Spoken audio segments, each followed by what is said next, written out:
Hello everyone, welcome back to the second video which I'm doing with the channel. Wanted to sort of do a bit of a breakdown on my gear usage because it is currently Wednesday the 25th of March. I'm hoping to get this up also on the same day, but fingers crossed I can get it done. But it's coming up to a year being assisted, as I went assisted on the 28th of March last year, so it's quickly flown by, but I think some progress has been made, which is what we love to see. Yeah, I just wanted to kind of speak through my whole assisted journey, going through everything I did before starting gear, during, literally just sort of everything: blood work, gear amounts, gear dosage, timelines, the whole shebang of everything really. So yeah, fingers crossed this all goes well, but I'm going to try and keep this in as chronological order as possible. I might go off on a few tangents here and there, but then at the end I've got some questions also. I've got loads of questions, to be fair, which I'm very appreciative of, so thank you to everyone that did send through questions, but I'll go through those after I've kind of wrapped through everything. So yeah, let's crack on then. So let's start off before I went assisted.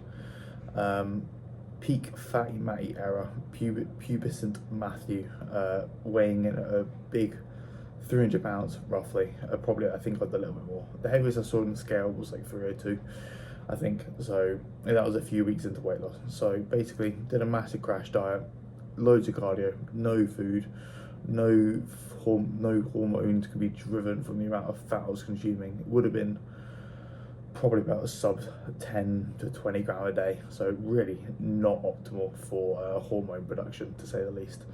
So ran through that, lost a bunch of weight basically, then got into bodybuilding. Yeah, I think I've said this before. Anyways, skip forward quite a few years. I think it's probably about five-ish years. It's 2024 now. Yes, it would have been, because I was during lockdown during COVID. So in 2021 I lost all the weight.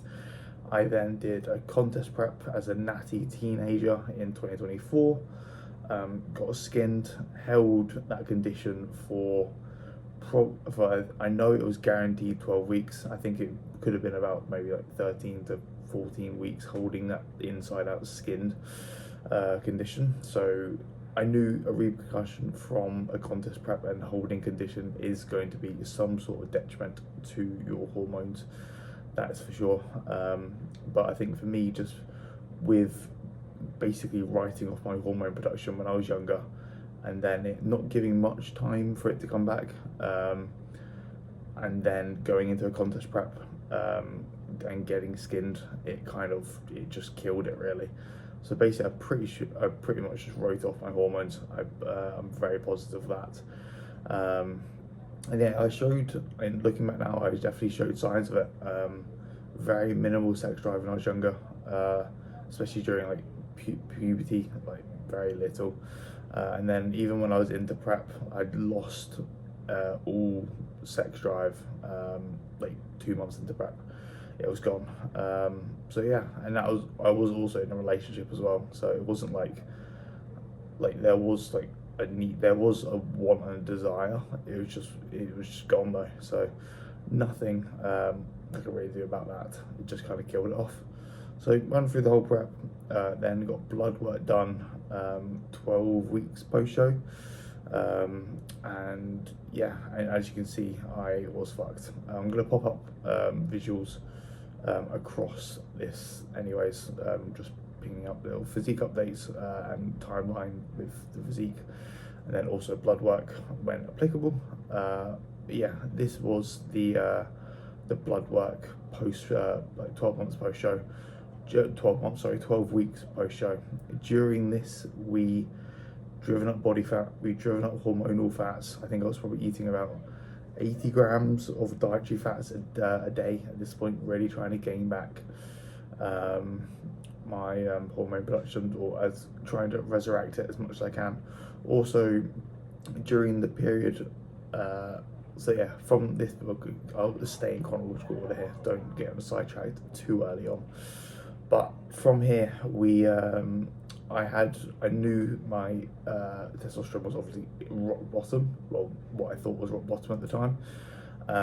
And the idea of going assisted was definitely coming into mind. At this point, I did book in for a consultation call, or like an educational call with Tim, my now current coach and forever coach. You are stuck with me, I'm sorry, as much as a pain in the arse I probably am.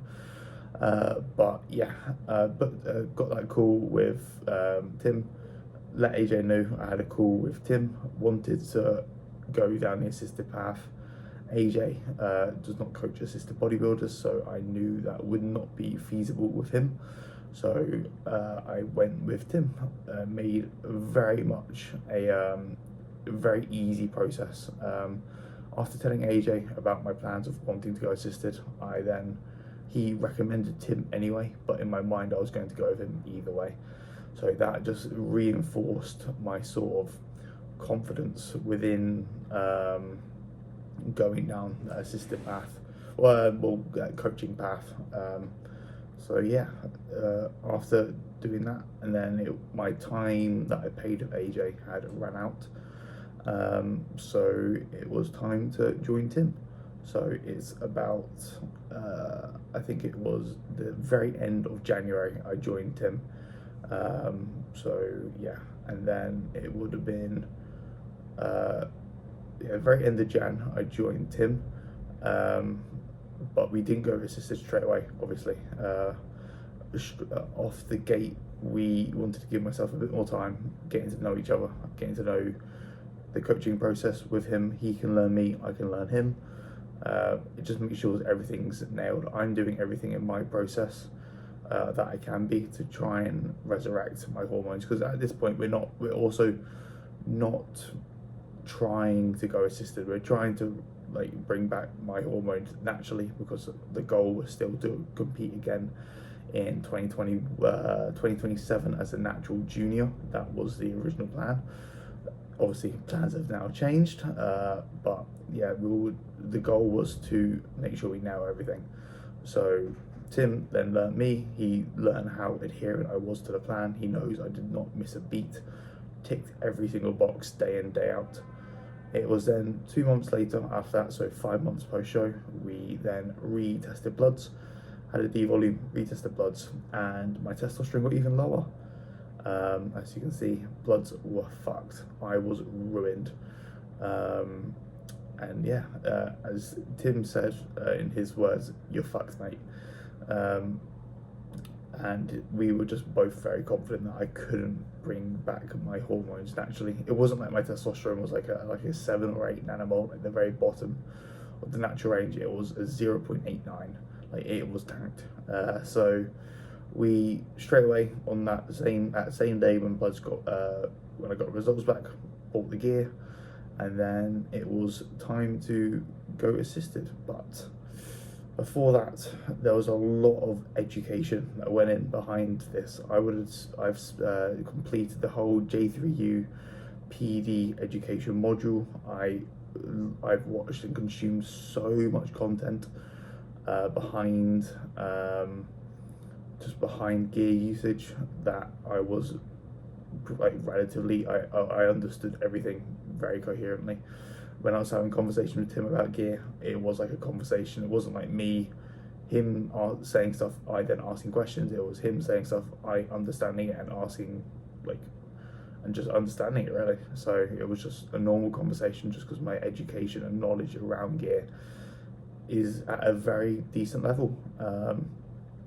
And then from this point, there's some other bits I can probably dive into now that would make sense. Parents, what did they think about me going assisted at this point? Honestly, they knew it was coming. They did. They knew the hormonal situation I'm in. I've been very open with my parents about everything. They knew and seen my passions with education. Like, I have books I have them over there, but they're behind lots of other bits, so I won't grab them. But I have 3-4 books, I think probably 5 books of just pure gear knowledge of what I've gone through and education that I've done through around gear. I let them ask as many questions whenever they wanted about anything and everything. I let them read through my education notes. I then let them quiz me on it, just building their trust that I know I'm not being stupid and I'm not just diving right into it without any knowledge whatsoever. So just gaining their trust helped a lot. Secondly, my mum knew of Tim, one of my good friends, Lewis. He was also coached by Tim at the time.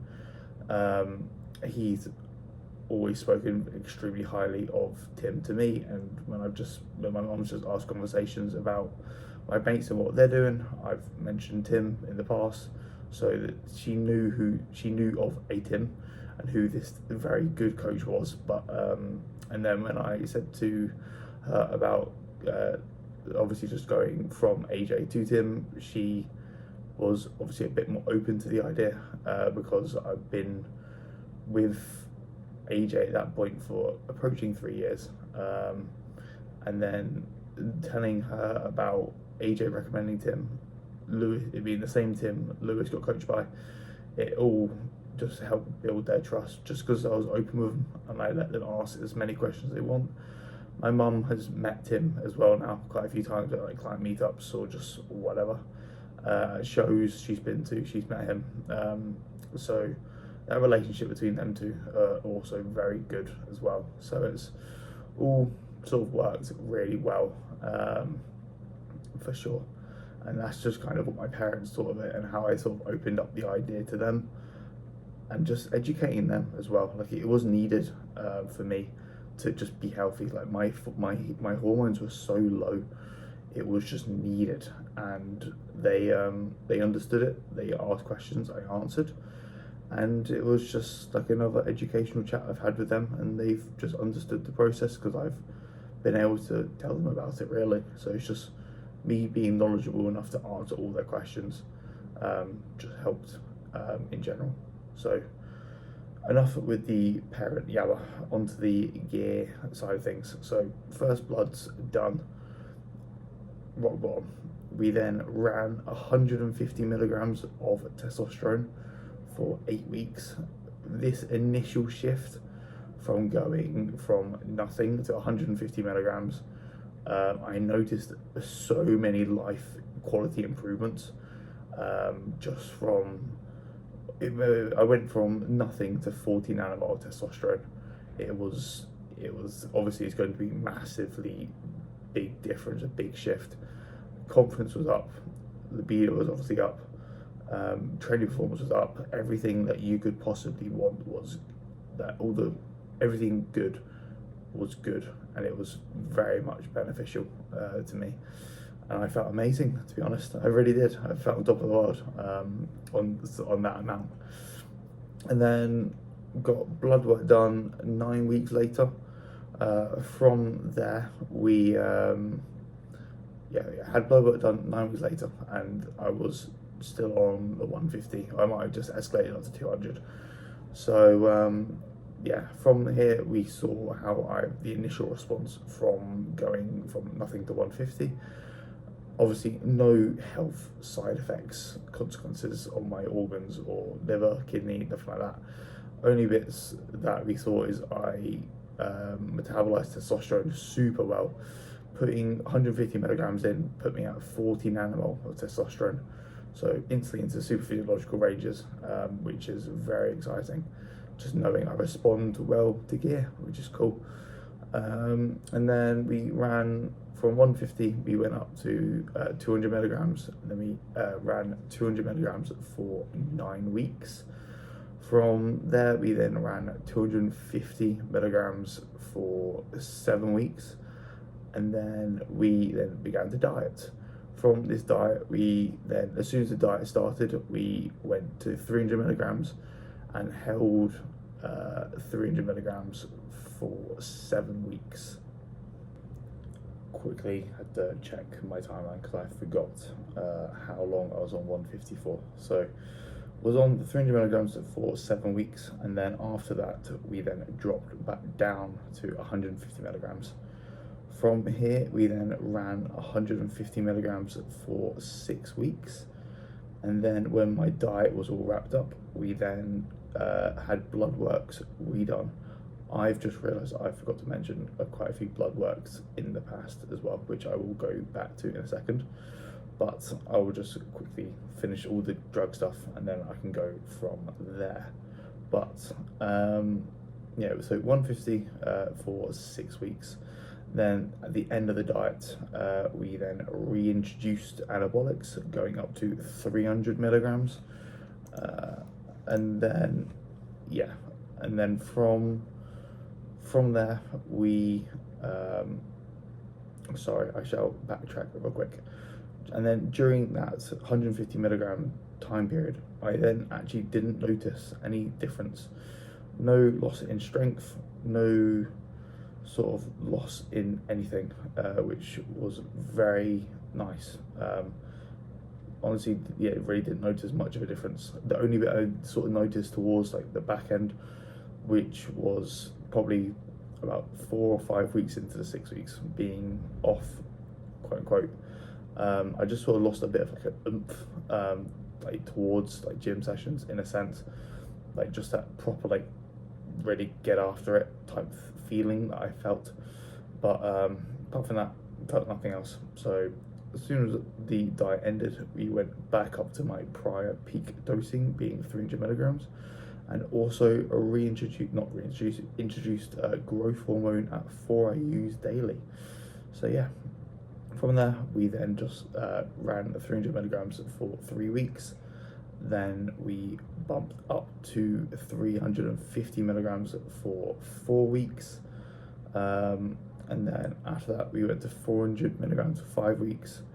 And then after them 5 weeks we went to 450 milligrams.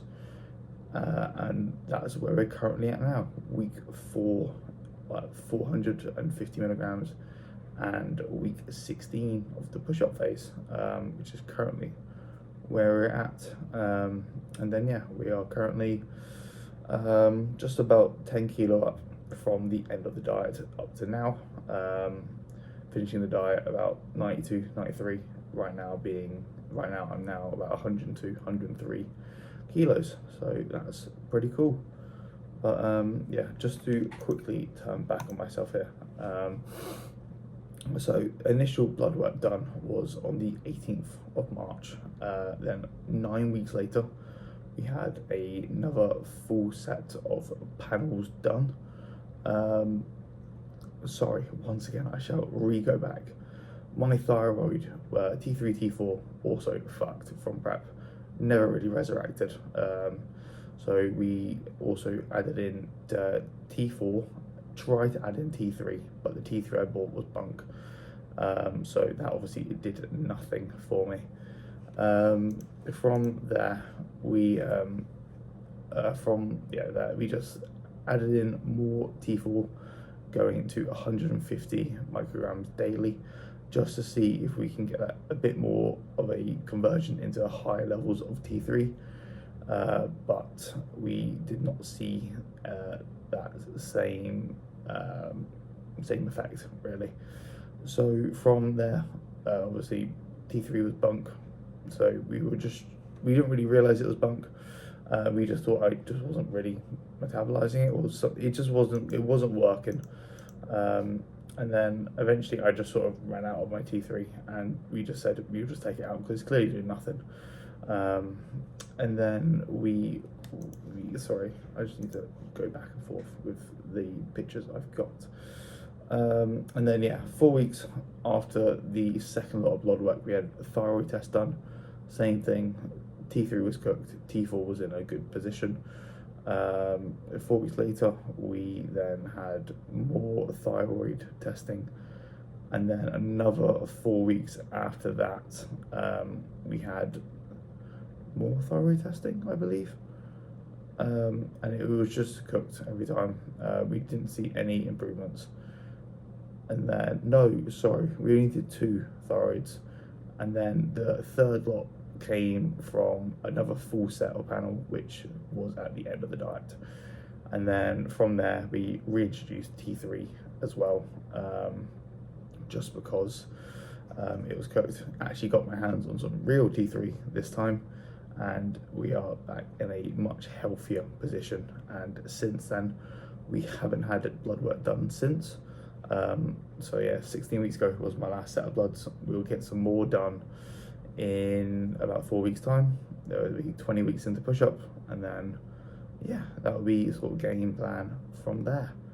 But all is well, and I'm just sort of loving the process, really ready to just love it, breathe it day in, day out. I don't miss a beat. So yeah, it's very exciting. I think that's basically everything. My whole process sort of wrapped up my first year of gear usage. So I will now divulge into some questions. So I've realised I haven't really fully gone over my bloods. I'm still not going to fully do a deep dive onto every single panel, because to be honest, they're all good. I haven't had any issues with my blood work at all, apart from like the hormonal sort of side of things with just like my testosterone and my thyroid. Even though I'm still going to skip over the thyroid just because it's pretty boring. But basically with the thyroid, it's kind of T3 is below range. T3 and T4 were both very much below the range. Added in T4, and what we thought was T3 wasn't T3. T4 obviously then came back in the range, and T3 stayed below the range, and it has been kind of ever since until post diet. We added in T3, real T3, and I'm assuming it's real T3. I actually haven't had bloods done since, but with where food is at and how I'm feeling, it's no reason why it won't be. So yeah, I'll go into the actual like the fun, the more interesting ones being like the actual like testosterone and then the sort of bits. So first set of bloods that we've got up on screen is from 12 weeks post-show, 3 months post-show. As you can see, obviously testosterone is in the bin basically, 1.37 nanomole to be precise. And then as we move on to the next set of bloods, they get even worse, and the testosterone value drops down to 0.89. And then from there we just get the first set of blood work done, which was with 150 milligram of testosterone in me. From there, that put us up 40.3 nanomole, which means I just metabolized testosterone super well, as mentioned prior. And then the next set of bloods, I can't actually quite remember when I got these done. I might have said earlier. Wait, let me check up here. 4, 8, 12. So I think the next set of bloods I've got up on screen now, that puts me at 128 nanomole. That would have been 250 milligram of testosterone. And yeah, obviously we're in a good range, obviously above the range on estrogen, but then in terms of a ratio with testosterone, it's actually in a very good spot. And then as we then look at the next set, it's just simply my diet, the end of the diet, when we were just at 150 milligram. So yeah, 40 nanomole testosterone, still above the range on estrogen, but yeah, I think I felt no estrogenic side effects or anything like that.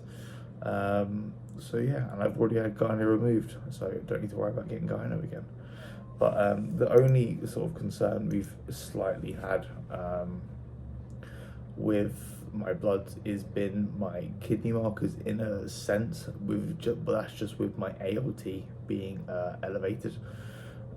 So obviously ALT can be elevated from training and also just higher creatine consumption with me supplementing anyways, and also training pretty hard. There's going to be a bump in ALT. But the fact it's been high, it was high 2 readings in a row. Tim just wanted to ensure it was not an issue. So we did a creatinine C test, just to ensure it actually is down to training and creatine consumption and not actually a risk on my kidney health. And that came back fine. So yeah, that's a bit more in depth on my bloods so far, and I shall head into the questions now. So, as we now move into the questions, got quite a few, so I do very much appreciate it. First one is about training, and it's just basically, and I quote, I'm going to quote all of these just so I make sure I don't fuck it up. But mega progress, mate. Every time I see you post a session, it seems like it's been mega. Do you ever have any off sessions or sessions you struggle to get up for? So, personally, no, not no.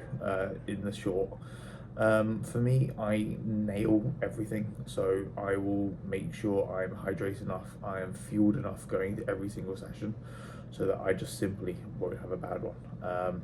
Even though training times can change with work, so sometimes I need to get up at 5 and then be at the gym very early and training off only one meal. But when I have to do that, it's I just hydrate, I get up, I drink a lot more water than I usually would, but then in a sense it's the same amount of water I would have had going into a session, making sure my hydration's nailed, making sure sodium's all good, food's all good, and yeah, that's kind of how I combat that. And then if I have to train later in the day, just simple, in my mind, yes, I might be a little bit more tired just because it's late in the day and I'm socially a bit more tired from work, so I am just a bit more mentally drained. But I love training, so I'm buzzing to get into the gym then, and I'd potentially even have an even better session as I would have eaten more food, so more fuel to just push me throughout my session. But yeah, that's on that. Next question is any long-term side effects I worry about. Obviously, there is like early onset death and all the organ issues that could potentially arise within the gym, not the gym, sorry, within assisted realms of bodybuilding. But ever since even starting, like going to the 150 milligram, my supplementation for health has been spot on straight away. As soon as I went assisted, Tim told me, we're running this, we're running that. So it's my engineered cardiac. I've got trained by JP Vital Support. I have lots of different supplements just to help with that. So in that sense, no, not as of yet. As also, I haven't had any. I have no family health risks in the past. None of my family have got like any sort of organ issues or anything like that. So that's not something I need to really worry about. The only one I could say would be just fertility and potential for kids in the future. But I also know there's a lot of things you can do nowadays to help increase fertility. But when I went assisted, that wasn't a thing I was really worried about because I was so fucked at the natty. I don't think my ability to produce kids would have been very high anyways, so I don't think I've done much there. Next question is there anything I wish I did differently along this year? To be honest, no. Tim is amazing at what he does, and I just listen. I just do. There's nothing I would have maybe liked to try or do anything, because I think what Tim tells me to do is the best way to go. Yes, I'm interested that what could have been if I did a bit more earlier, or if I used more now. But I think I can get so much out of so little because I nail every single variable. When I went assisted, nothing changed. Within my training, within my nutrition, nothing changed. I still wake up nailing everything like I did as a natty versus assisted. Nothing has changed in my life apart from I just now inject myself a few more times a day. So yeah, that's it really. Next question is, has your goals changed initially since going assisted now that you're 1 year deep? For me, yes and no. Obviously the goal is to be Mr. Olympia. I want to be on that Olympia stage in the open division, fighting out to be one of the best in the world. That hasn't changed, but my not coming to terms, because I still believe I can do it, but it's kind of more of a realization of there's a lot of people that are doing the exact same thing as you are, and they're way further ahead than you. So it's kind of just that realization of you've got to be all right, and if that goal doesn't happen, it's okay. It's because I'm just glad I do it more. Basically, I'm more process driven now than I was. I think when I went assisted, I love the day to day. I love nailing every single variable of my day to be the best I can. So I think now it hasn't changed, but just sort of the weight and how much I care about that goal has changed. And I would say just more sort of more shorter term goals have been developed, more like season to season. So, but yeah, apart from that, it's just kind of more. I'm very excited for my next season. Next year, prep starts next year, competing at the back end of 2027 with the PCA British Junior division. So hopefully we can get the British title there. That is the goal for next year. But yeah, that's kind of it really. Next question, has my appetite been affected at all? That's a very interesting question, because I wouldn't say I'm more or less hungry, but if you know me, I can eat a lot of food. I have no struggle getting in food at all. I'm on 5,000 calories now, and it's a breeze, really, as I'm still hungry after every meal. So that's not an issue, or has been changed, because I clearly could eat close to 300 pounds when I was younger. So I haven't got any hungrier, that's to say the least. But I think just my ability to actually, like now I'm assisted, I can. Sorry about that. My phone ran out of storage again, so this could be a reoccurring theme for my YouTube videos. But what I was trying to say was, since going assisted, no, it hasn't changed my appetite, but being assisted allows me to make sure my thyroid health is in a good spot. So then in turn, it allows me to be able to eat more food and not get really fat. So yeah, that's kind of what I was trying to say in short. So next question, where do you like your E2 on cycle, in range or higher, and why?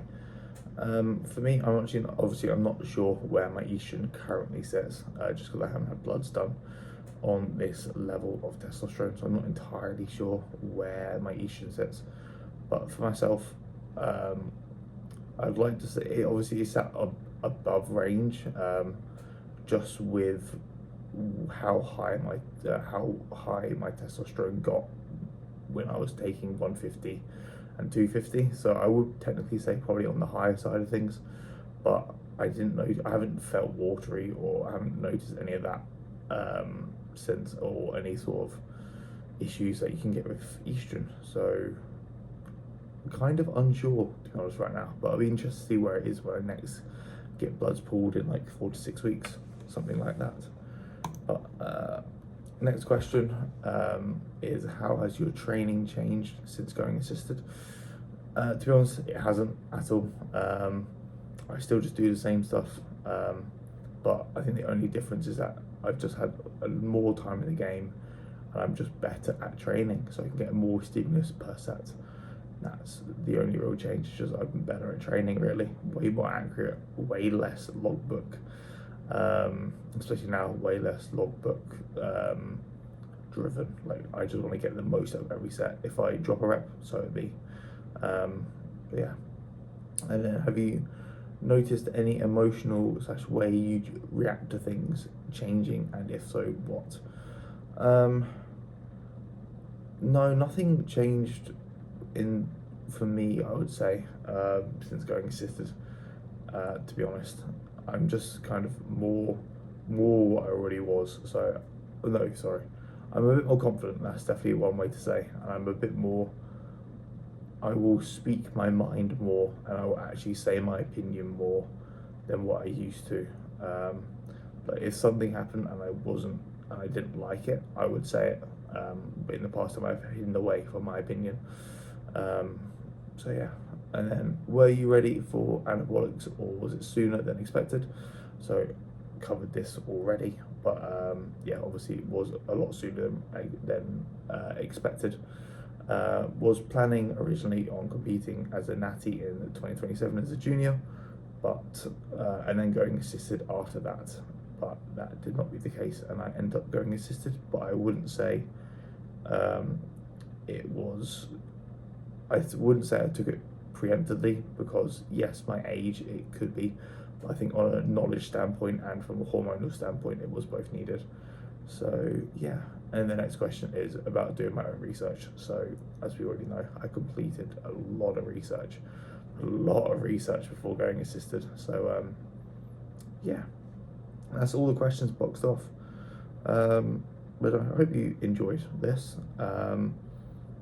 And yeah, I hope this kind of opens up people's eyes to how much research should be done prior, and what you could expect, I guess. But not really, because everyone goes through this differently, and everyone reacts very differently to the gear. So yeah, hope you enjoyed. If you have any other questions, shoot me a message on Instagram. It is Megatron, as most people call it, but it's just my N for Matthew and then my last name. So yeah, Megatron _ is what it is. So hope you enjoyed. Make sure to like, share any stories if you have, and yeah, I shall see you in the next video.